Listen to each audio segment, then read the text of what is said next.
Hello and welcome to the Roasted and Barreled Review. This is the second episode of our season 6 of fall season, and today we are going to cover what you need to know before venturing out on Kentucky's Bourbon Trail. Also, we'll be sipping on some White Rock Coffee, Brazil Sweet Blue Blend, and Old Forester's Original Batch from their Distillery Rose series. So, what you need to know before going on Kentucky's Bourbon Trail. First, there are some distilleries that aren't included on the official trail that are worth going to. For various reasons, actually mainly just one reason, money, you're not going to see these distilleries on the trail.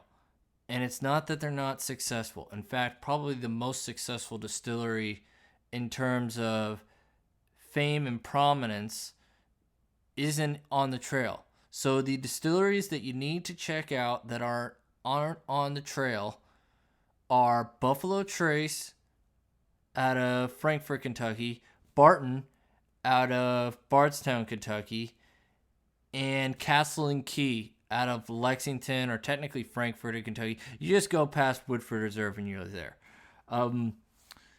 So those three you definitely got to check out. Barton's free, which is real nice, and that's probably my favorite tour. You're gonna get you're gonna get the feeling that you're entering somebody's workplace rather than you're entering a play for you. Buffalo Trace is gonna be the hardest, and I'm gonna explain that later. Castle and Key is a old abandoned distillery that has been refurbished and brought up. It used to be the old Taylor Distillery. Next, the magic number of distilleries that you're going to be able to check out in one day is going to be 3. Possibly 4, but just don't plan on any more than 3. Even if you get them close together, you got to realize that each tour is going to be at about an hour.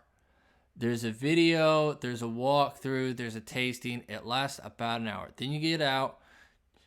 You may meander in the gift shop, and by the time you get to the next distillery, you're going to be in the middle of the hour waiting for the next tour that starts on the hour. And then that tour is going to last. So you're probably through those 3 tours going to be... It's a 6-hour time frame. So don't plan on more than 3. The next point that I want to cover is how to tour whiskey distilleries with your kids, or how to do the Bourbon Trail with your kids. There are... first, I would recommend don't take your kids into the actual distilleries. It's just probably not going to be fun for them. What I would recommend you do is, this is where the urban distilleries really come into good use. It's not that they're bad, it's just not the same as being out there in a real barrel house amongst the real countryside. So my first recommendation is, if you have kids with you on the distillery tour, is you want to go to an area where there's something to do. So my first recommendation would be to check out Louisville's urban distilleries on Market Street. If you go on Market Street, you're going to see the Evan Williams Bourbon Experience, Old Forester Distillery, Peerless Distillery, and Angel's Envy.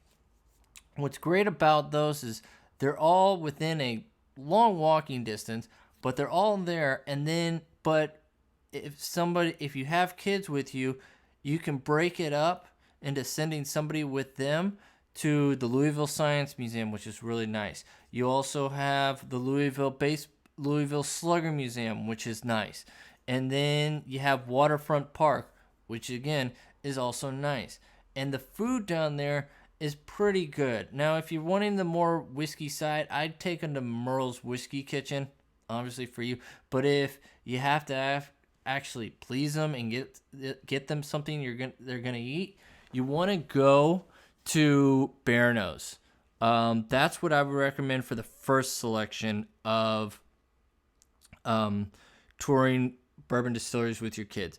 Next, I would recommend, if you're in Cincinnati, check out New Rift Distillery, and your kids can go to the Newport Aquarium right there and give you something to do. There's a few other distilleries. There's a really good liquor store right next to New Rift, and that whole area is updated. It's great. Third is actually not a distillery in Kentucky. It's in Indiana, but it's getting a lot of fame, and that's probably going to be the most sellable distillery that you can go to if you have to have the kids tag along, and that's the Starlight Distillery. The story behind the Starlight Distillery is that it is right next to a place, or actually it's part of a place called Huber's Farms. Huber's Farms is a place made for kids where primarily I guess they started out, or they're really known for pumpkin picking, but they got hay rides, corn mazes. You can do strawberries and pick grapes, and their whiskey is not something to like really sniff at, because it's just getting a lot of press. I noticed them on Overpriced Bourbon's Instagram. So definitely check out them. They're not in Kentucky, but it is Indiana, and it's going to be one that you can definitely pull off. The hardest tours to schedule on the Bourbon Trail are probably going to be, and I think I would definitely classify 4 of the hardest ones. The number one hardest one is going to be Buffalo Trace. That's the house of Pappy. That's the house that Pappy built. That's going to be the hardest one to go to. You're going to have to book at least 2 months in advance, and it's pretty much going to be like getting concert tickets. You really got to pay attention to that website and get on there fast, or else it's going to be gone. The next will probably be Heaven Hill. They're producing a lot of good stuff and are heavily in demand. Third would be Woodford Reserve, just because it's just so gorgeous. Be on the lookout for that one. And fourth, even though they're not getting as much press, I'd say a Maker's Mark. So those 4 are going to be the ones that if you're going to get, you got to get on them early. My last point here for the thing you got to know about gift shops. First, they're going to be more expensive than what you can get, or the whiskey you get out of there is going to be more expensive than what you can get out of the retail store. The story, and it is believable, is that they can't be undercutting their distributors. They can't be undercutting the surrounding areas, and that's fair. But what is worth buying out of the gift shops, if you go to like a Buffalo Trace or a Heaven Hill, they do put out special hard to find bottles. My favorite is Buffalo Trace. There's even a Facebook group called What's in Buffalo Trace's Gift Shop, and they will put out their hard to find allocated bourbons once a day. It'll be 1 bourbon per day, and once you get that bourbon, they take your driver's license, scan it, and you can't get that particular bourbon for another 3 months. Those bourbons they put out on release, and it's kind of random on how they do it. I think that they say their distributor is the one that really kind of makes that decision. I don't know about that, but those whiskeys are Weller Special Reserve, Eagle Rare Single Barrel, Blanton's, and Colonel E.H. Taylor Small Batch. So there's that. Now, on to the review.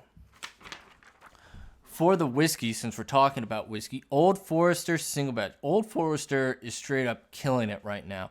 And with their Distillery Rose series, it's no exception.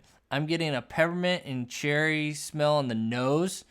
It's an oily taste that's spicy and sweet. I could definitely see myself finishing this bottle. I'm not really... Yeah, I would definitely say buy this, and you can buy this at a deal at CVS's. Normally, you're going to find this bottle at $40 to $50, but for some reason at CVS, you can get it for $22. For the White Rock coffee, the Brazil Dark Blue. This is a dark roast that's just not bringing enough to the table for me to like it and recommend it. The plus side of drinking this is the roast is not too overpowering. You can tell it's a dark roast, and that was what was advertised, but I was hoping for some additional flavors to come out from the beans, and I'm just not getting it. Deny.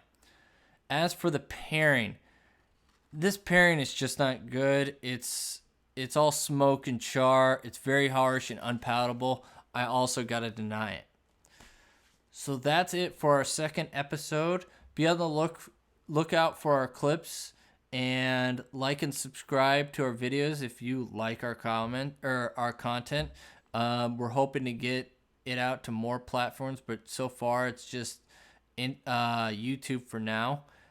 We have a few more bourbons and coffees to go to in the second season, and then we got some really special for you in the winter. So until next time, I hope you enjoyed the Roasted and Barreled review.